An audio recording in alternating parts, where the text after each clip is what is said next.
I was on my way to Canada to see family when the pursuit began. The 13-hour drives are no joke. I've done 8-hour drives more than a few times, so I thought I'd be fine. But the mind starts to fray at 6, and I hit that agonized mental exhaustion, only to realize I hadn't even gone halfway yet.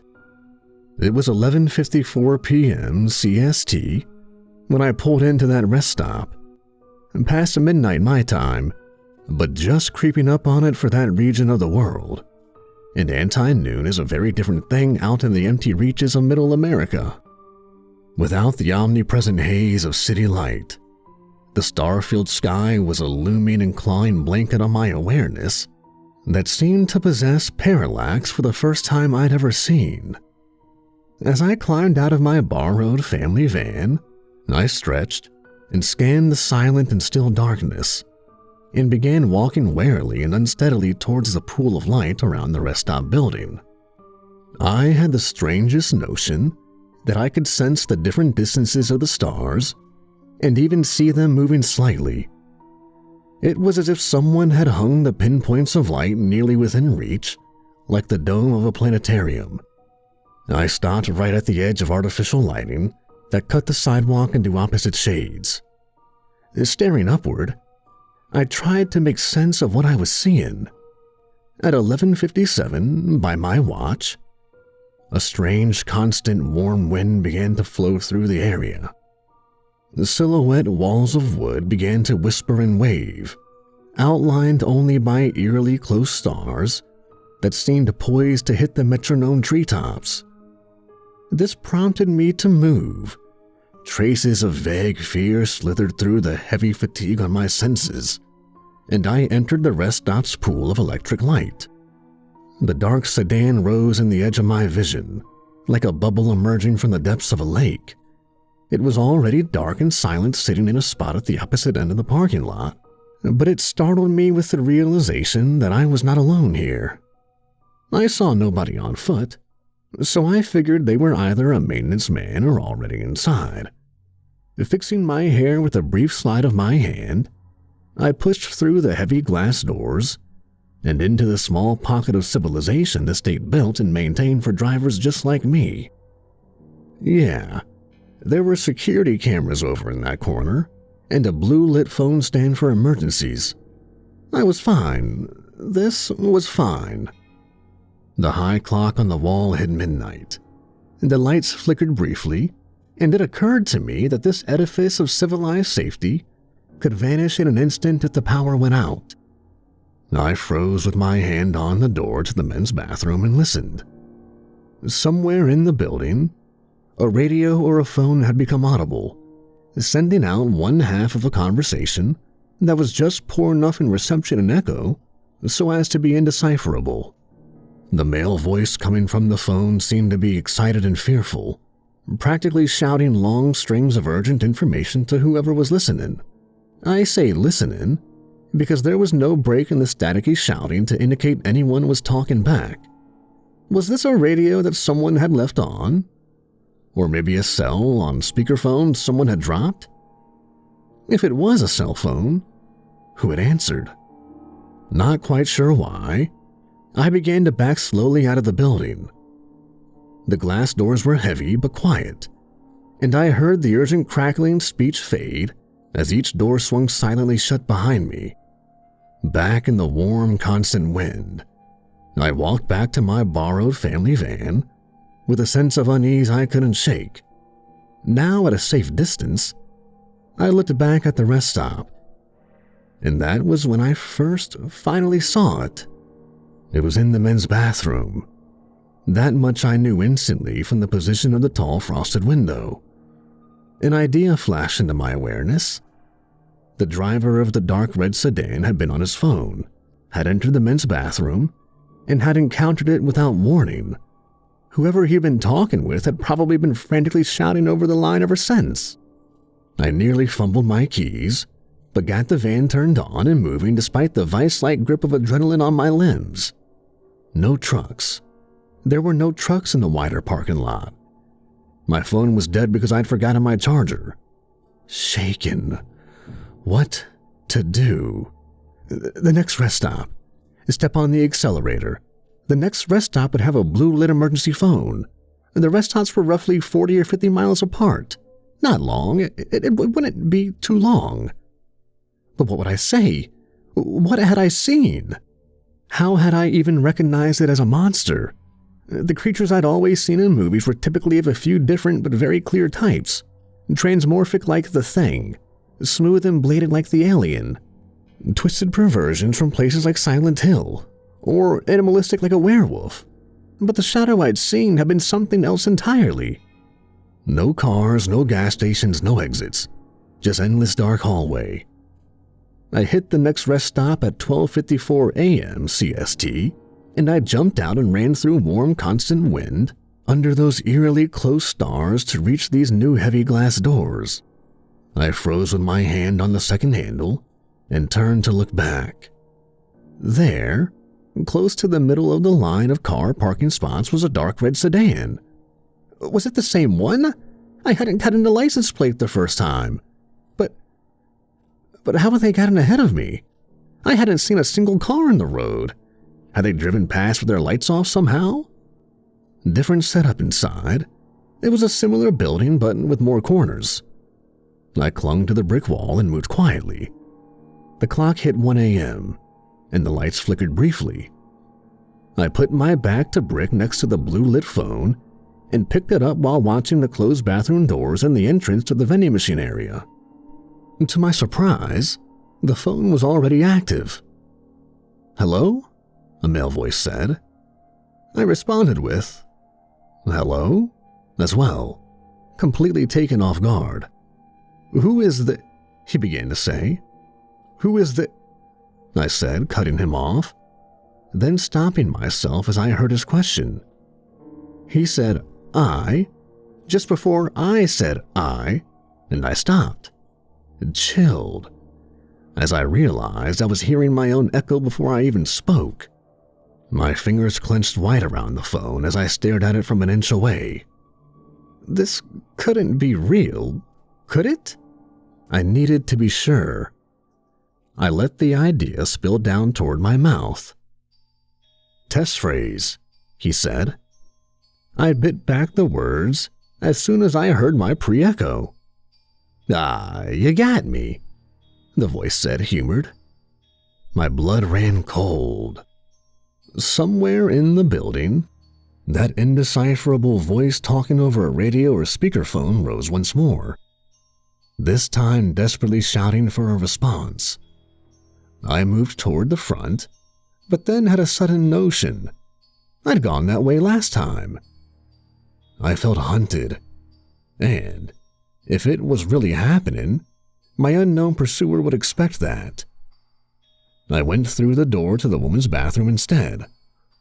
Hurrying across, I rolled open a small window and slid out into the night. I shouldn't have done it, but I had to. I crept along the side of the building and peered around the corner. It was waiting out front beyond a curve in the sidewalk. Humanoid. Maybe that's the type of monster, but that doesn't do it justice. Imagine you could take the moments of a person's life and make them stand next to one another. Imagine you had a line of children, each older than the last by just a bit. That line becomes a line of teenagers, then adults, then old men, but all the same man. Now imagine yourself standing at the very beginning of that line and looking at all of them superimposed on one another, all visible, all transparent, all in different poses that overlay to form a century-deep blur whose elements you can somehow still tell apart if you stare hard enough. Now imagine that line starts not at birth, but at death, and then the line starts with a corpse and ends with dirt and dust rotted down from ancient bones and maggot-filled flesh. A ghost? A zombie? An entity from outside of time? No wonder I couldn't identify it by a shadow in a frosted window. It was a walking timeline of death and decay, bound to a grinning half-rotted skull, and that grin turned towards me as I stared. A cloud of 2 centuries of decomposing corpse slowly turned and began stepping in my direction. I ran. Lucky that my van was parked on this side. I reached it and drove away in a panic, watching my rearview mirror for the ghastly thing every other second. It just stood and watched me until I could no longer see it in return. No cars, no gas stations, no exits, just endless dark highway. With my foot on the accelerator the entire time, more than happy to get a huge speeding ticket if it only meant that I could find a cop. I hit the next rest stop at 1:54 a.m. CST. Laughing darkly to myself in confirmation, I hopped out and checked the license plate of the dark red sedan parked in the dead middle of the row of spots. It was different. It was different. But so was the rest stop's architecture and layout. I'd seen enough Twilight Zones not to fall for it. The only difference was that this was actually happening, and my brain just kept running scenario after scenario, trying to understand how this could be explained away. The bubble of light around the rest stop no longer seemed inviting. I slunk in, gaze darting and alert, and picked up the blue-lit emergency phone.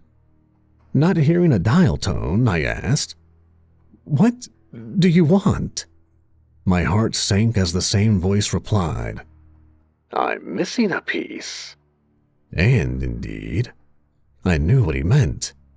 There had been one missing moment in the visible timeline of that decaying corpse entity, the one closest to still alive, the one that most human beings saw only in coffins at funerals. The thing following me was a ghost without a soul, a dead thing that had not yet found a living thing to be a part of. I asked the question burning at the forefront of my mind.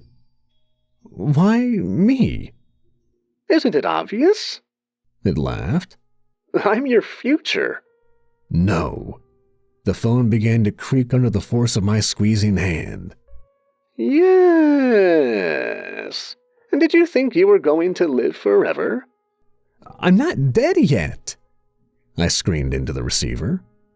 The voice on the other end paused before asking, "Am I early?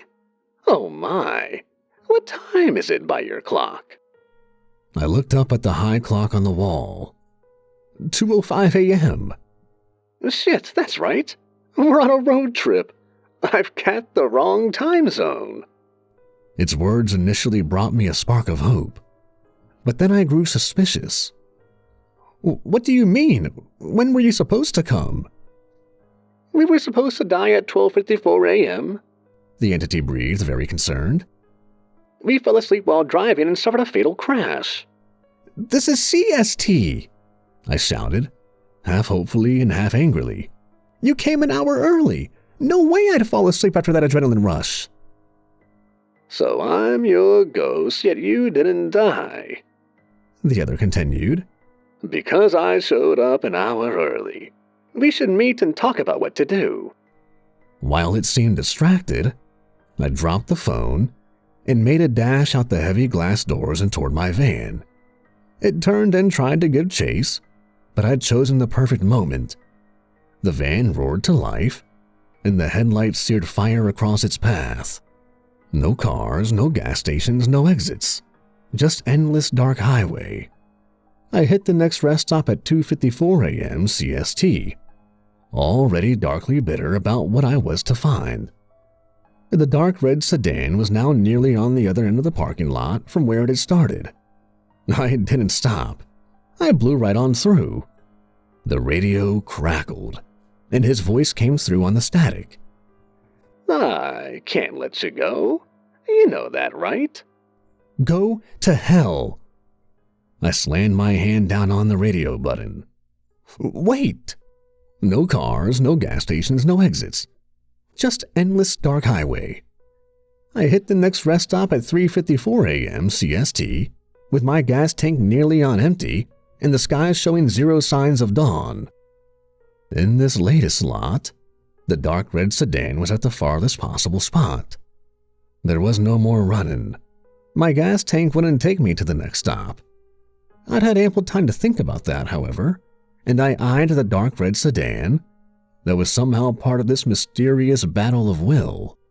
The 2 centuries of progressively decaying corpse was waiting right there in the rest stop's light and began stepping towards me.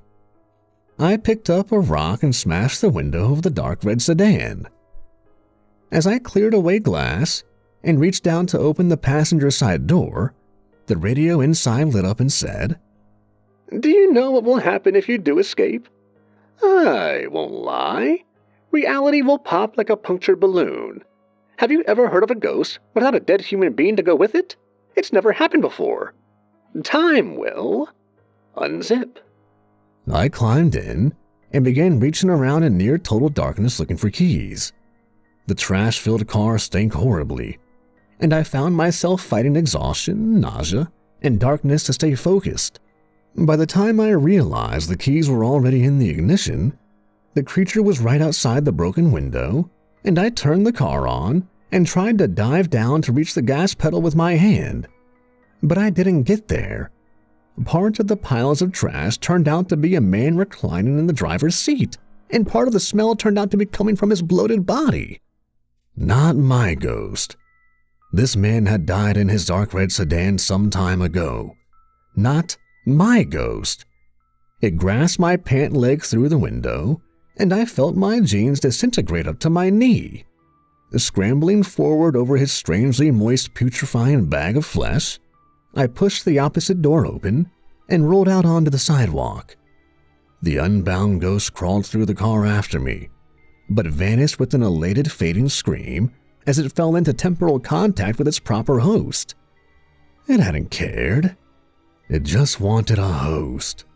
Any host. It had lied. With time properly bound once more, and the universe zipped together correctly, the sun rose not too long after. I wasn't going to die. At least, not today. But as I changed my route and checked into a hotel to avoid falling asleep on the drive, I had to wonder. That particular ghost had lied. Was mine still out there waiting for me? That had been a very specific story the entity had told. What if that had really been my intended fate? What if I would have died if not for the accidental intervention of someone else's ghost? It's a strange feeling. But tonight, the stars again feel oddly close.